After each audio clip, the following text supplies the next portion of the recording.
రాజమండ్రికి రావడం రాజమండ్రి దగ్గర ఉన్నటువంటి గన్నవరం నియోజకవర్గంలో ముంగంట గ్రామంలో ఉన్నటువంటి ముత్యాలమ్మవారి ఆలయ పునఃప్రతిష్ఠ కార్యక్రమంలో పాల్గొనడం నా అదృష్టంగా నేను భావిస్తా ఉన్నాను.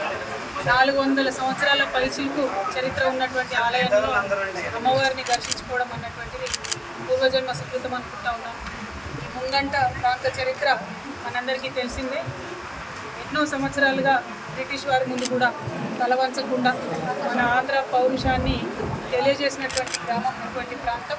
మరి ఇక్కడ ప్రజలందరూ కూడా చాలా అద్భుతంగా ఆలయాన్ని పునఃప్రతిష్ఠ చేసుకొని అమ్మవారిని మన సాంప్రదాయాన్ని నిలుపుకునే విధంగా చేస్తున్నటువంటి ప్రయత్నం తప్పకుండా ఈ గ్రామాన్నే కాకుండా యావత్ ఆంధ్రప్రదేశ్ రాష్ట్రాన్ని కూడా చక్కగా కాపాడుతుందని, అభివృద్ధి పనుల్లో ముత్యాలమ్మ వారు మరి ఆంధ్రప్రదేశ్ రాష్ట్రాన్ని కూడా తీసుకెళ్లాలని చెప్పి మనస్ఫూర్తిగా ప్రార్థన చేస్తూ మరి అమ్మవారి దయతో తెలంగాణ రాష్ట్రం బాగుండాలి, ఆంధ్ర రాష్ట్రం బాగుండాలని కోరుకుంటూ అందరూ చక్కగా ఉండాలి. ధన్యవాదాలు. ఇంత మంచి దర్శనానికి అవకాశం ఇచ్చినటువంటి ముంగంట గ్రామస్తులందరికీ ప్రత్యేకంగా ధన్యవాదాలు. మరిన్ని వీడియోస్ కోసం ఛానల్ ని సబ్స్క్రైబ్ చేయండి, లేటెస్ట్ అప్డేట్స్ కోసం వాట్సాప్ ఛానల్ ని ఫాలో చేయండి అండ్ లింక్ డిస్క్రిప్షన్ లో ఉంది.